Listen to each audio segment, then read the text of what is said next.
Clip number 647۔ اس clip میں آپ قرآن پاک کی سورہ حجر کی آیت نمبر 67 سے 69 تک کی تلاوت، ترجمہ اور تفسیر قرآن صراط الجنان سماعت فرمائیں گے۔ بسم اللہ الرحمن الرحیم۔ ترجمہ، اللہ کے نام سے شروع جو نہایت مہربان رحمت والا ہے۔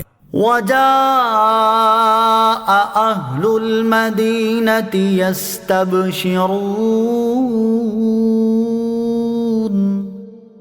قال ان هؤلاء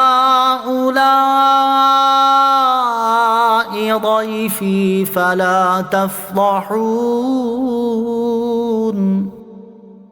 واتقوا اللہ ولا تخزون۔ ترجمہ، اور شہر والے خوشی خوشی آئے۔ لوط نے فرمایا یہ میرے مہمان ہیں تو تم مجھے شرمندہ نہ کرو اور اللہ سے ڈرو اور مجھے رسوا نہ کرو۔ وجاء اہل المدینہ، اور شہر والے آئے۔ حضرت لوط علیہ السلام کی قوم کے لوگ شہر صدوم میں آباد تھے۔ انہوں نے جب حضرت لوط علیہ السلام کے یہاں خوبصورت نوجوانوں کے آنے کی خبر سنی جو کہ فرشتے تھے، تو یہ لوگ فاسد ارادے اور ناپاک نیت کے ساتھ خوشی خوشی آئے۔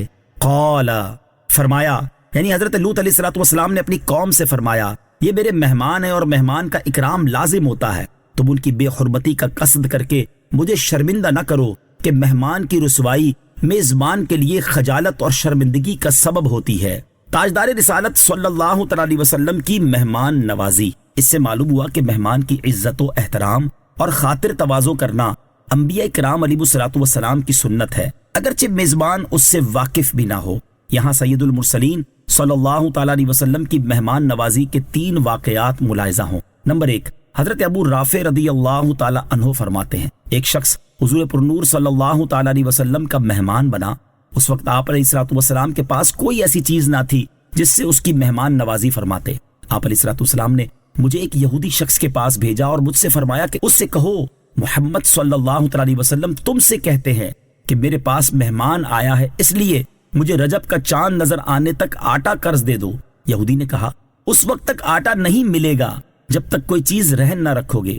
میں حضور اقدس علیہ السلام کی بارگاہ میں حاضر ہوا اور انہیں یہودی کی بات بتائی تو آپ علیہ السلام نے فرمایا اللہ عز و جل کی قسم میں آسمان میں بھی امین ہوں، زمین پر بھی امین ہوں، اگر مجھے آٹا قرض دے دیتا یا بیچ دیتا تو میں ضرور اسے ادا کر دیتا۔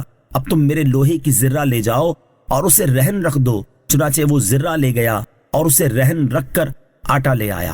مصنف ابن ابی شیبہ میں ہے کہ ایک دیہاتی رسول کریم علیہ السلام کی بارگاہ میں حاضر ہوا اور بھوک کی شکایت کی تو آپ اپنی ازواج مطہرات کے گھروں میں تشریف لے گئے۔ پھر باہر تشریف لائے تو ارشاد فرمایا مجھے آل محمد صلی اللہ تعالی علیہ وسلم کے گھروں میں تیرے لیے کوئی چیز نہیں ملی۔ اسی دوران کسی طرف سے آپ علیہ السلام کی بارگاہ میں بھنی ہوئی بکری پیش ہوئی تو اسے دیہاتی کے سامنے رکھ دیا گیا۔ تاجدار رسالت صلی اللہ علیہ وسلم نے اس سے فرمایا تم کھاؤ۔ اس نے کھایا، پھر عرض کی یا رسول اللہ صلی اللہ تعالی علیہ وسلم مجھے بھوک کی تکلیف پہنچی تو اللہ تعالیٰ نے آپ علیہ السلام کے دستے اقدس سے مجھے رزق دیا، اگر پھر کبھی ایسا ہو اور میں آپ کی بارگاہ میں حاضر نہ ہوں تو کیا کروں؟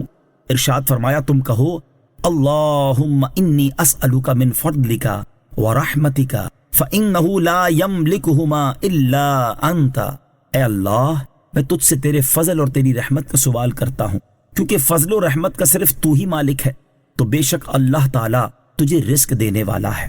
نمبر 3، تاجدار رسالت صلی اللہ علیہ وسلم کا اپنی ظاہری حیات مبارکہ میں مہمان نوازی فرمانا تو اپنی جگہ، آپ علیہ السلام مزار اقدس میں تشریف لے جانے کے بعد بھی اپنے در پہ حاضر ہونے والے بہت سے لوگوں کی مہمان نوازی فرماتے ہیں۔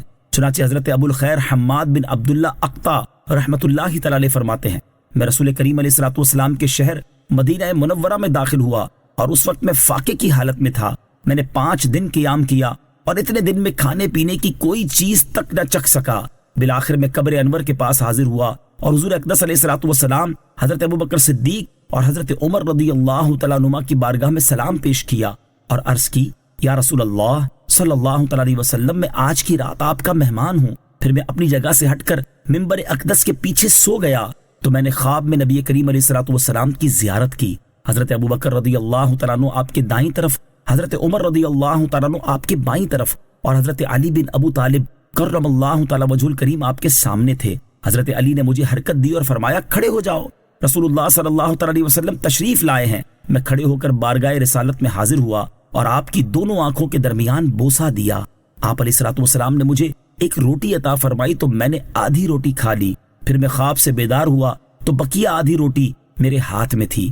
یہ واقعہ علامہ ابن عساکر رحمۃ اللہ تعالی کے علاوہ علامہ عبد الرحمن بن علی جوزی رحمۃ اللہ تعالی نے اپنی کتاب صفت الصفوہ جلد 2 صفحہ 236 جز 4 پر، علامہ عبد الوہاب شعرانی رحمۃ اللہ تعالی نے طبقات الکبریٰ جلد 1 صفحہ 154 جز 1 پر، علامہ عمر بن علی شافعی رحمۃ اللہ تعالی نے طبقات اولیاء صفحہ 191 اور 192 پر، اور علامہ ابو عبد الرحمن محمد بن حسین رحمۃ اللہ تعالی نے طبقات صوفیہ صفحہ 281 پر بھی ذکر فرمایا ہے۔ واتقوا اللہ، اور اللہ سے ڈرو، یعنی مہمانوں کے معاملے میں تم اللہ تعالیٰ کے عذاب سے ڈرو اور میرے مہمانوں کے ساتھ برا ارادہ کر کے مجھے رسوا نہ کرو۔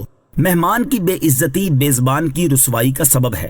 اس سے معلوم ہوا کہ جیسے مہمان کے احترام میں میزبان کی عزت ہوتی ہے، ایسے ہی مہمان کی بے عزتی میزبان کی رسوائی کا باعث ہوتی ہے۔ اس لیے اگر کسی مسلمان پڑوسی یا رشتہ دار کے ہاں کوئی مہمان آیا ہو تو دوسرے مسلمان کو چاہیے کہ وہ بھی اس کے مہمان کا احترام کرے تاکہ اس کی عزت و وقار قائم رہے، اور مہمان کی بے عزتی کرنے یا کوئی ایسا کام کرنے سے بچے جس سے مہمان اپنی بے عزتی محسوس کرے، تاکہ یہ چیز میزبان کے لیے شرمندگی اور رسوائی کا باعث نہ بنے۔